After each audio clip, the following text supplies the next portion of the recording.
수고한 오늘 당신이 가장 기다리던 밤 포근한 이불 속으로 들어와요. 기다리고 있을게요.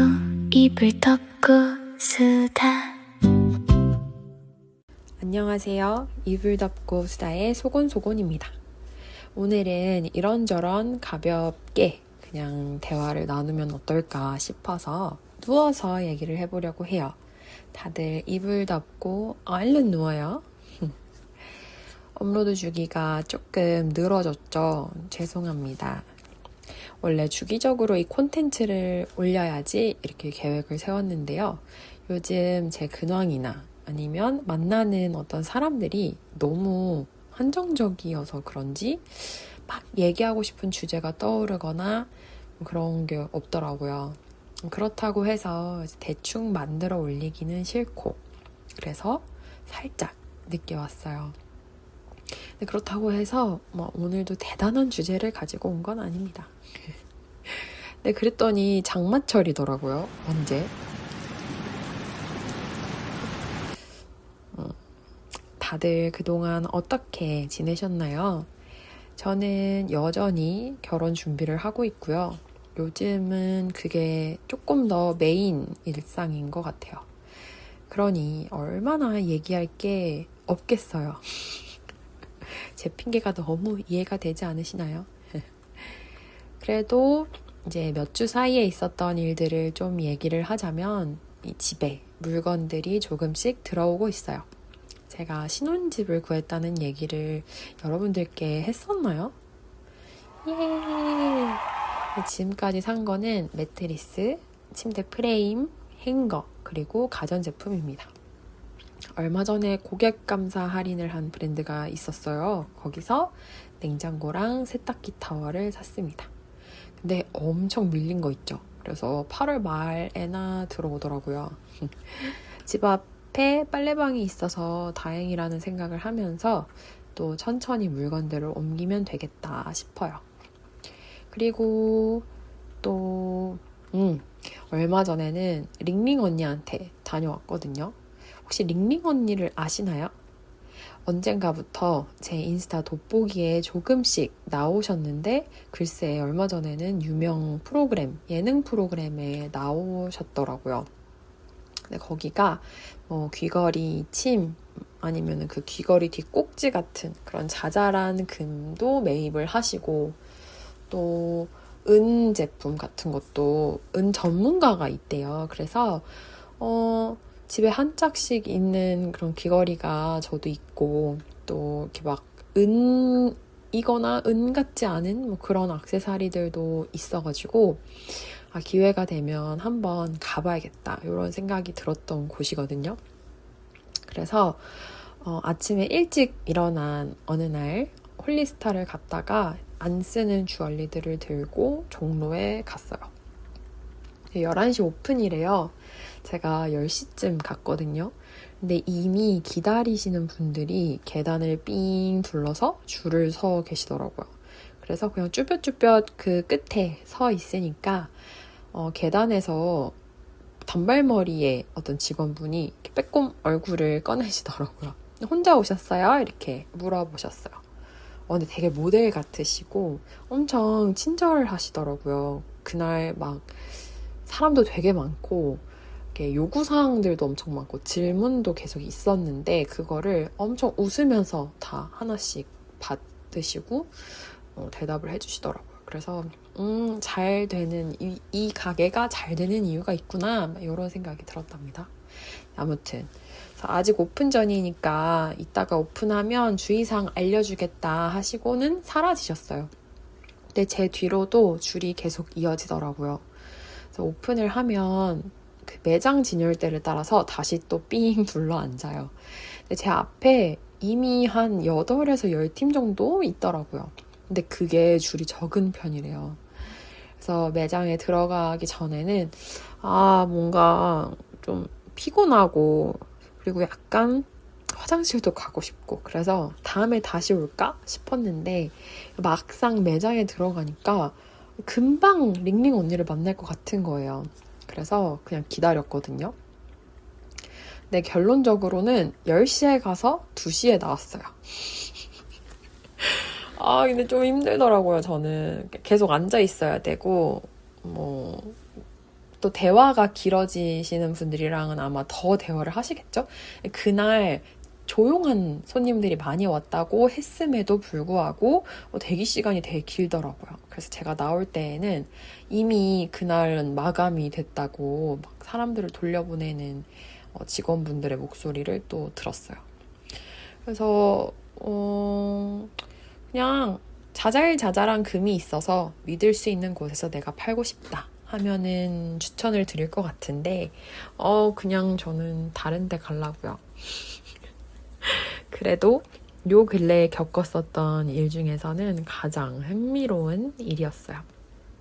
근데 요즘은 좀 계속해서 집에 채워 넣을 거 보고 또 사람들도 만나고 결혼식 디테일을 만들면서 그렇게 일상을 보내는데요. 아까 제가 침대 프레임을 샀다고 했잖아요. 그래서 좀 고쳐야 하는 버릇이 있는데 저한테 일단 야무지질 못해요. 약간 꼼꼼하지를 못해서 좀 구멍이 많더라고요, 제가. 그리고 스스로를 너무 믿어.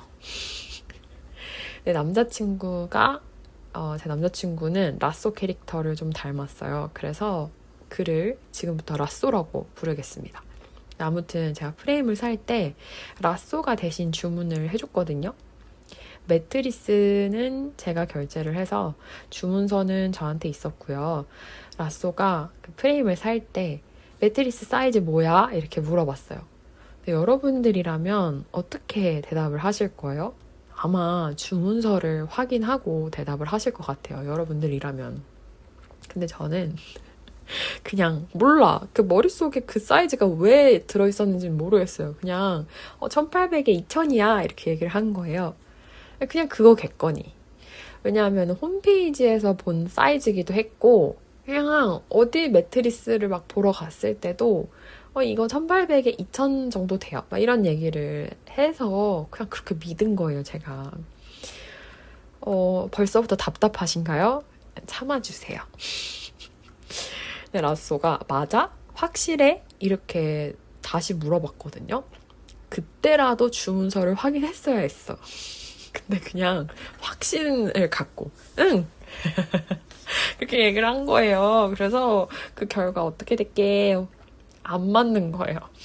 당연하게도. 그 밑에가 살짝 프레임 밖으로 튀어나오는 거예요. 근데 그 프레임이 단차가 있는 프레임이어서 튀어나오면 안 됐었어요.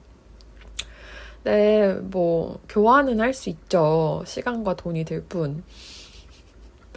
라쏘가 되게 표정이 안 좋았어요, 그날. 일을 하러 가야 돼가지고 그는 직장에 출근을 했고 이제 카톡으로 저한테 그래도 제 탓을 하진 않아요. 막 매트리스 업체에 따져야 되는 거 아니냐, 거기에서 돈을 내주더라도 내줘야 되는 거 아니냐 막 이렇게 얘기를 하는 거예요. 근데 저는 알잖아요. 제 잘못, 제 부주의로 일어난 일이라는 거를 어렴풋이 느꼈죠. 근데 혹시 몰라 약간의 희망을 가지고 주문서를 그제서야 확인해야겠다라는 생각이 든 거예요. 그래서 이제 라쏘한테 다시 연락을 하겠다라는 연락을 남기고 집으로 달려갔어요. 근데 너무 짜증이 나.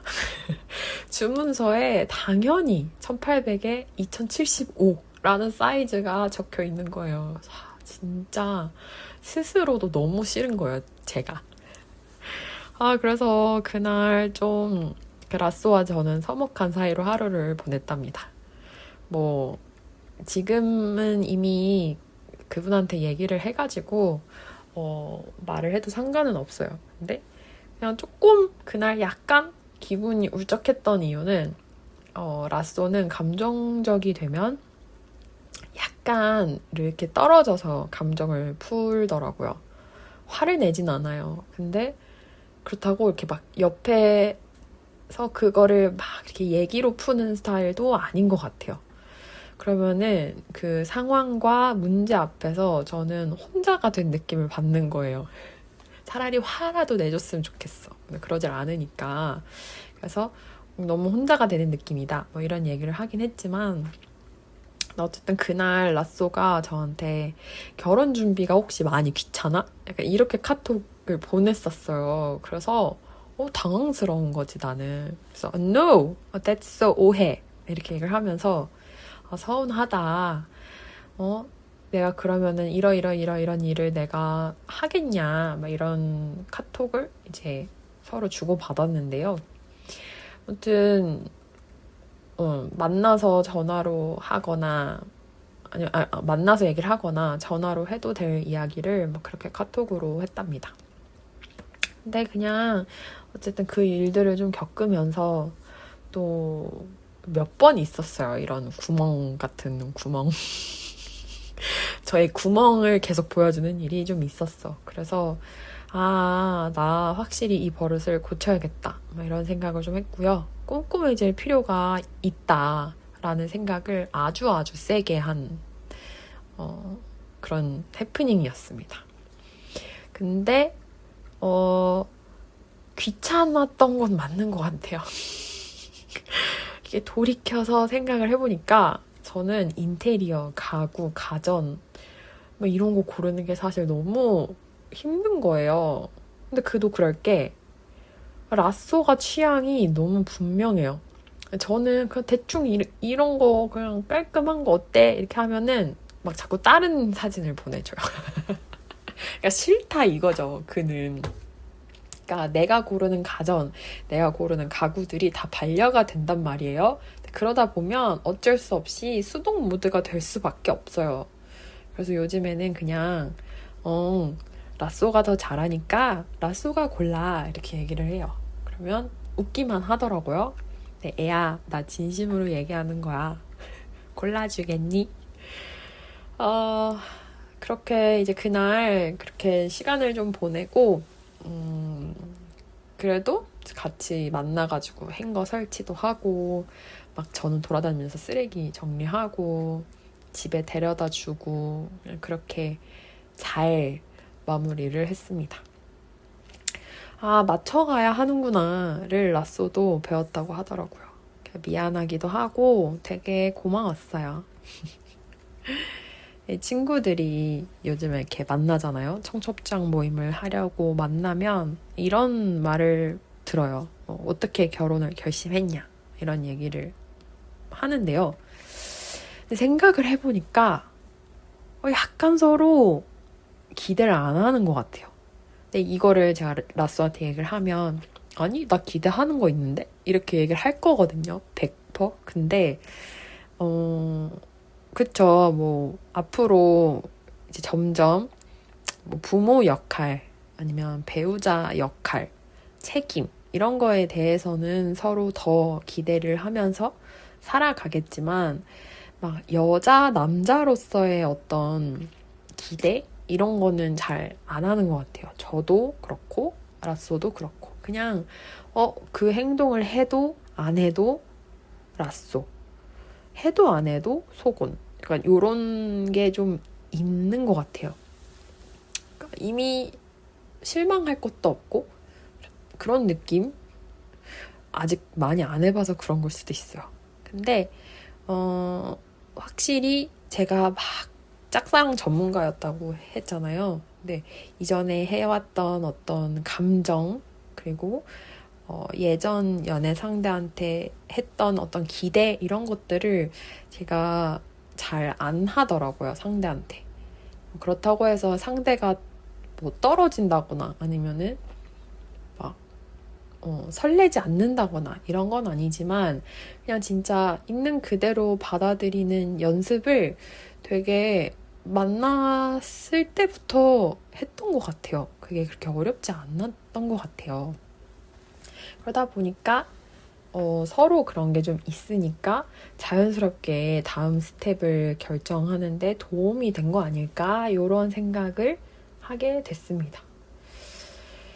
근데 보통 주변에 얘기를 들어보면 눈 떠보니까 식장이었다 이런 얘기를 또 많이 하더라고요. 그래서 들으시는 분들 중에서 혹시 결혼하신 분들 어떤 이유로 결혼을 결심하셨는지 얘기해 주실 수 있으면 이렇게 써봐 주셔도 너무 좋을 것 같아요.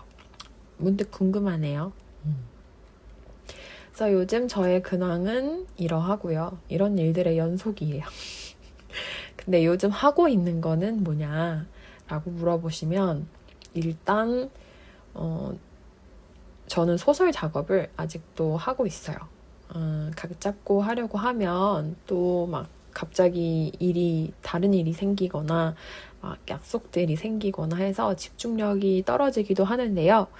우선 7월 말까지 완성을 목표로 하고 있는 소설이 있어요. 그리고 이제 블로그에 장면을 써보는 연습을 시작했어요. 물론 아직 3개밖에 못 썼어요.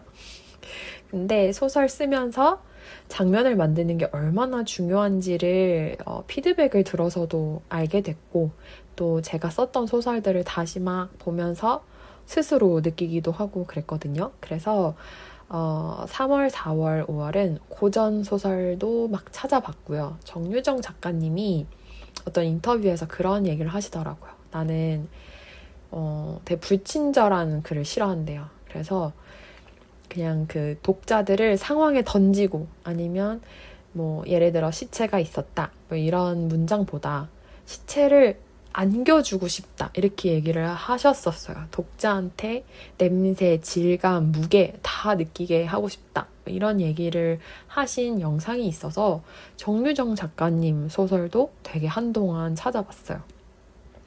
그리고 요즘에는 해리포터를 정주행 중입니다.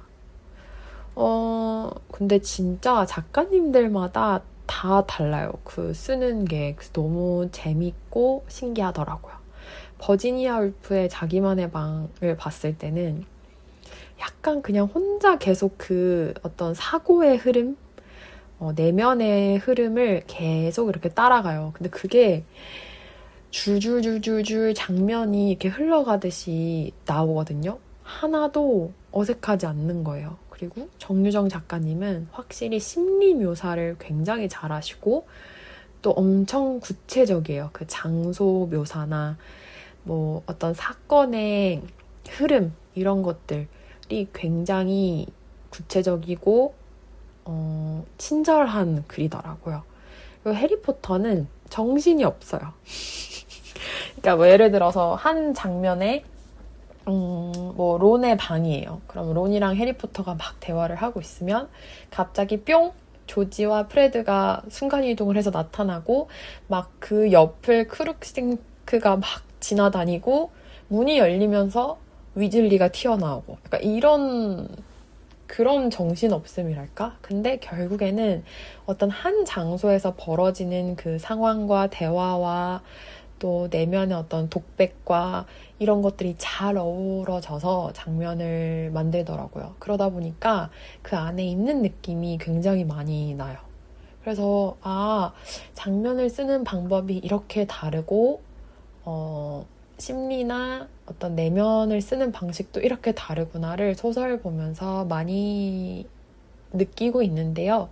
그러다 보니까 어떻게 하면 잘 쓸 수 있을까를 고민하게 되더라고요. 나는 어떻게 쓰는 사람인가? 이것도 좀 보게 되고요. 그래서 블로그에다가 그런 연습을 하는 것 같아요. 오늘 들었던 말, 아니면 오늘 들었던 어떤 문장을 장면에 어떻게 녹일 수 있을까?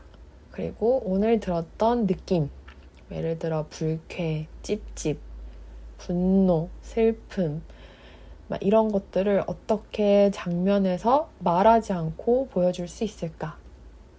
그런 생각을 조금 하면서 연습하고 싶을 때마다 적는 것 같아요. 도움이 되는 것 같습니다. 근데 이렇게 하다 보니까 팟캐스트가 약간은 부담인 거예요.